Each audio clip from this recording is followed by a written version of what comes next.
Okay, so this is going to be an unusual video for me, but I'm kind of changing my direction.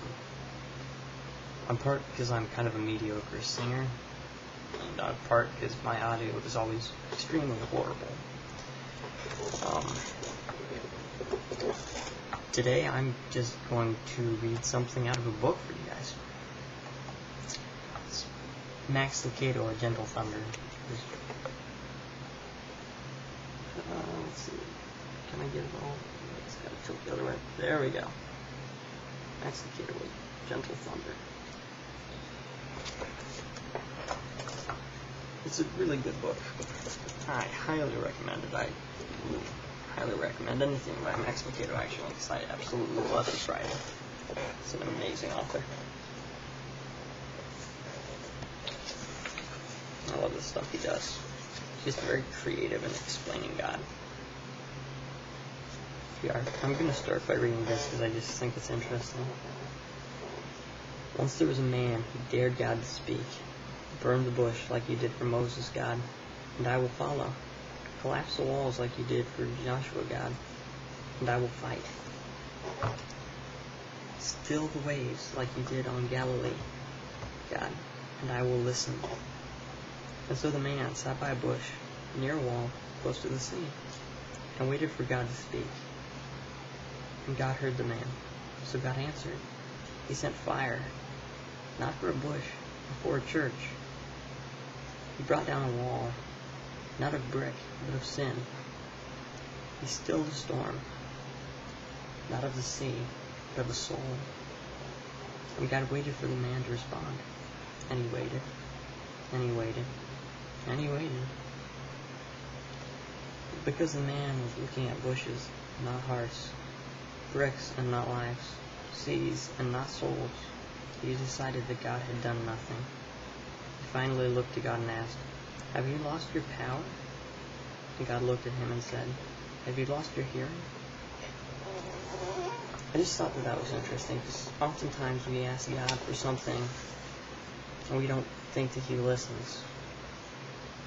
But maybe it's just he didn't answer the way we wanted to. And to like that. You know. He knows what's best. Sometimes what we want isn't always what we need. Okay. This is the story I wanted to read here. This one's longer, but very good. Seated at the great desk, the author opens the large book.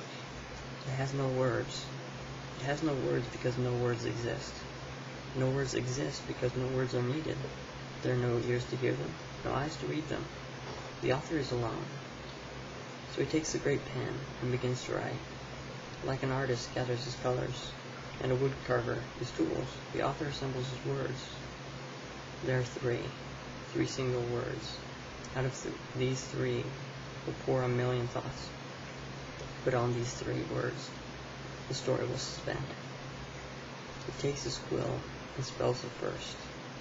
Time. Time did not exist until he wrote it. He, himself, is timeless, but his story would be encased in time.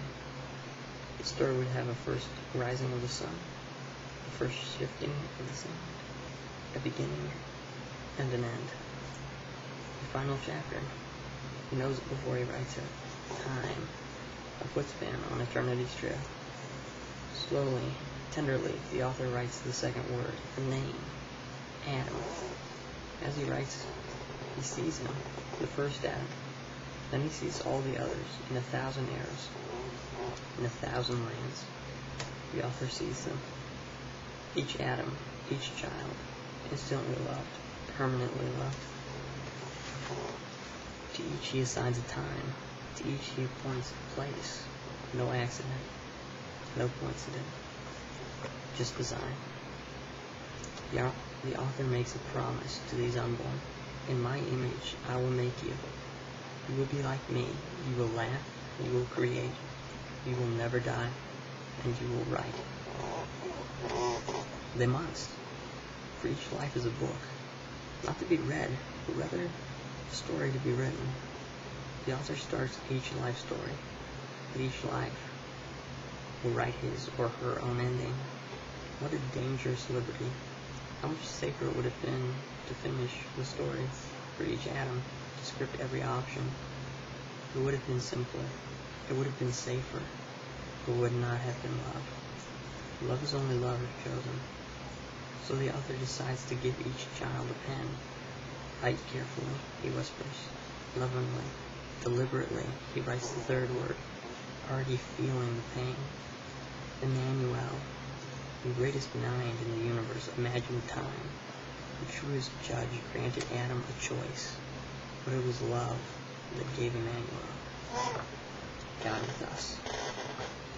The author would enter his own story. The Word would become flesh. He too would be born. He too would be human.